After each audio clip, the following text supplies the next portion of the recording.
আসসালামু আলাইকুম ফ্ৰেণ্ডছ, মই আপোনালোকৰ মাজত আৰু এখন নতুন ভিডিঅ' লৈ আহিছোঁ। সেইখন হ'ল কাৰোবাক যদি সাপে দংশন কৰে বা কামুৰে তেতিয়াহ'লে কি কৰিব। তাৰ বাবে মই এই ভিডিঅ' বনাইছোঁ। আপোনালোকে এই ভিডিঅ'টো স্কিপ নকৰি সম্পূৰ্ণকৈ চাই থাকক।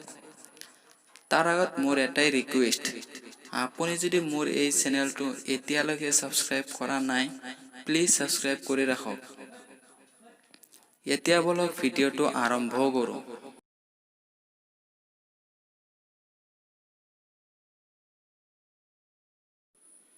কাৰোবাক যদি সাপে দংশন কৰে তেতিয়াহ'লে স্ক্ৰীনত থকা হাত চালাম বা এই আয়াতটো হ'ল সালামুন কাওলাম মিৰ ৰব্বিৰ ৰহিম, সালামুন আলা নূহিন ফিল আলামিন, সালামুন আলা ইব্ৰাহিম, সালামুন আলা মুসা ওয়া হারুন, সালামুন আলা ইলিয়াসিন, সালামুন আলাইকুম তিবতুম ফাদখুলুহা খালিদিন, সালামুন হিয়া হাত্তা মাতলাইল ফাজর।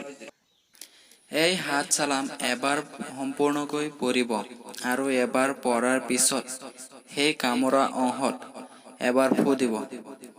এইদৰে সাতবাৰ পঢ়িব আৰু সাতবাৰ সেই কামোৰা অংশত ফু দিব। আল্লাহৰ ৰহমতে সেই বিষ নাইকিয়া হৈ যাব। এই আছিল আজিৰ ভিডিঅ'। এই ভিডিঅ'ৰ পৰাই যদি আপুনি বুজি পোৱাত অসুবিধা পাইছে তেতিয়াহ'লে কমেণ্ট বক্সত কমেণ্ট কৰিব। আজিলৈ ইমানতে। খুদা হাফিজ।